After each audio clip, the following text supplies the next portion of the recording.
முதல்வர் இன்னைக்கு அவருடைய பிறந்தநாள் விழாவை கூட நிறுத்தி வச்சுட்டு மக்களுக்காக நிறைய விஷயம் பண்ணிட்டு இருக்காரு. அதாவது என்ன ஒரு முக்கியமான விஷயம் அப்படின்னு பார்த்தீங்கன்னா, திருவள்ளூர்ல இருக்கிற ஒரு ஊர்ல அமோனிய கசிவு ஏற்பட்டு ஒரு இறால் பண்ணையில கிட்டத்தட்ட 5 பெண்கள் இருந்திருக்காங்க. 60 பேருக்கு மேல இன்னும் தீவிர சிகிச்சையில இருந்திருக்காங்க. அதை மேற்பார்வை பண்ண சொல்லி அங்க இருக்கிற எல்லா ஹையர் அஃபீஷியல்ஸையும் அனுப்பிச்சிருக்கிறாரு. ரொம்பவும் அதாவது 24x7 அதை கண்காணிக்க சொல்லி அனைத்து அதிகாரிகளுக்கும் உத்தரவிடப்பட்டிருக்குது. இந்த நிலைமையில அவருடைய பிறந்தநாள் கொண்டாடுறது தலைமைச் செயலகத்துல நடக்கக்கூடாது அப்படிங்கிற மாதிரியும் சில உத்தரவுகளை அவர் பிறப்பிச்சிருக்கிறாரு. இந்த நிலைமையில அவருக்கு நிறைய நடிகர் நடிகைகள் வாழ்த்துக்களை தெரிவிச்சிருந்தாலும் இன்னொரு பக்கம் அவருடைய இந்த பிறந்த நாள் கொஞ்சம் ஸ்பெஷலாவே அமைஞ்சதுக்கு முக்கியமான காரணமா அவருடைய ஃபேமிலி இருந்திருக்காங்க. சங்கீதா விஜய் வந்திருக்காங்க அப்படிங்கிற மாதிரியும் சொல்லப்படுது. அதை விட ஒரு முக்கியமான விஷயமா அவங்க வந்தது அப்படிங்கிறது எல்லாருக்குமே மிகப்பெரிய ஒரு சந்தோஷத்தை தான் ஏற்படுத்தியிருக்கு. முக்கியமா அவருடைய ரசிகர்கள் மற்றும் டிவிகே தொண்டர்களுக்கு பெரிய ஒரு புது உணர்ச்சி மாதிரி இருக்குது. ஏன்னா கிட்டத்தட்ட 6 மாதம் இந்த விவாகரத்து சர்ச்சைக்கு அப்புறமேல முதலாக சங்கீதா விஜயை சந்திக்க போறாங்க. அவங்க ஸ்வேரிங் செரமனிக்கும் வரல, ஆனா அவங்க வராங்க. அது மட்டும் இல்லாம ரீசெண்டா சோபா சந்திரசேகர் கொடுத்த குட் நியூஸ் அப்படின்னு சொல்லிட்டு இது எல்லாமே ஒரு லைன்ல இப்போ செட் ஆயிருக்கு. இதை பத்தி தான் இப்போ இன்னைக்கு டாக் ஆஃப் த டவுனா இருக்கு. அதை பத்தி நடிகர் கார்த்தி சொன்ன விஷயங்களை தான் நாம இந்த வீடியோல பார்க்க போறோம். வீடியோக்குள்ள போறதுக்கு முன்னாடி நீங்க புதியவராக இருந்தா மறக்காம நம்ம சேனல்ல சப்ஸ்கிரைப் பண்ணிடுங்க.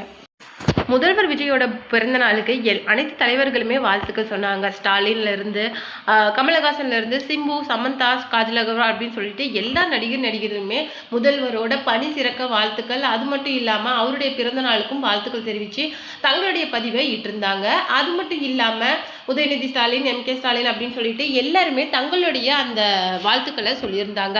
இதுல ஒரு முக்கியமான விஷயம் என்ன அப்படின்னு சொல்லிட்டு பாத்தீங்கன்னா, ஒரு பக்கம் அவருடைய விவாகரத்து சர்ச்சை அப்படிங்கிறது 6 மாத காலமா போயிட்டு இருந்தாலும் கூட இன்னொரு விஷயம் என்ன அப்படின்னா, அந்த விவாகரத்துல அவங்க மென்ஷன் பண்ணது, அதாவது சங்கீதா விஜய் திருமணத்தை மீறிய ஒரு தகாத உறவுல ஒரு நடிகை கூட இருக்காரு, அவசியப்படுற பட்சத்துல அந்த நடிகையோட பேரை தான் ரிவீல் பண்றதாகவும் சொல்லியிருந்தாங்க. அப்படி அவங்க சொன்னதுக்கு அப்புறமேலே அந்த நடிகை த்ரிஷா தான் அப்படிங்கிற மாதிரி ஒரு டாக் போச்சு. அது வெளியில அப்புறமோ என்னமோ தெரியல. அதுக்கப்புறம் தான் த்ரிஷா மற்றும் அவங்களுடைய ப்ரெசன்ஸ் அப்படிங்கிறது முதல்வரை சுற்றி அதிகமாக இருந்தது. அவர் ஸ்வேரிங் செரமனியாக இருக்கட்டும், இல்லை அவர் ஜெயிச்சு கவுண்டிங்கில் முடிச்சுட்டு ஜெயிச்ச அப்புறமா இருக்கட்டும், இந்த மாதிரி நிறைய விஷயங்கள் இப்போ ரீசெண்டாக அஜித் சாரோட அம்மா இறந்ததுக்கு கூட அவங்க வந்திருந்தாங்க. ஆனால் நீங்கள் அவர் கூட இருக்கிறது இது சரியில்லை, அந்த டைமில் அவங்க கூட இருக்கிறது அவங்க மனைவி மட்டும்தான், அவங்க பயணிக்கிறது சரியா இருக்கும் அப்படின்னு சொல்லிட்டு நிறைய பேர் நீங்கள் த்ரிஷா மேம நீங்கள் ஃப்ரெண்டாக இருந்தால் அது அவங்களுடைய பர்சனலாக இருக்கட்டும், பட் பொதுவெளி அவர் இப்போ அரசியல் வெளிக்கு வந்துட்டாரு, இனிமேல் அவர் மக்களுக்கு உடையவராக ஆயிட்டாரு அப்படிங்கிற பட்சத்தில் உங்களுடைய அந்த விஷயங்களை நீங்கள் ப்ரைவேட்டாக வச்சுக்கிறது நல்லது அப்படிங்கிற மாதிரி சொல்லியிருந்தாங்க. ஏன்னா நிறைய போஸ்ட் அவர் கூட இருக்கிற மாதிரி நிறைய நெருக்கமான போஸ்ட் அவங்க தொடர்ந்து பதிவிட்டு வந்ததுனால எல்லாருமே அவங்களுக்கு அந்த மாதிரி சொல்லியிருந்தாங்க. அதை தொடர்ந்து நடிகர் கார்த்தி அவருடைய பிறந்த நாளுக்கு விஷ் பண்ணியிருக்காரு. நடிகர் சூர்யாவும் விஷ் பண்ணியிருக்காரு. அது மட்டும் இல்லாம அவர் பண்ணிக்கிட்டு வர எல்லாத்துக்குமே நண்பா கீப் டூயிங் அப்படிங்கிற மாதிரி சூர்யா சார் சொல்லியிருக்காங்க. அது மட்டும் இல்லாம கார்த்தி பணி சிறக்க வாழ்த்துக்கள், வாழ்த்த வயதில்லை வணங்குகிறோம் அப்படிங்கிற மாதிரியும் நிறைய வசனங்களை கொடுத்துருக்குறாங்க.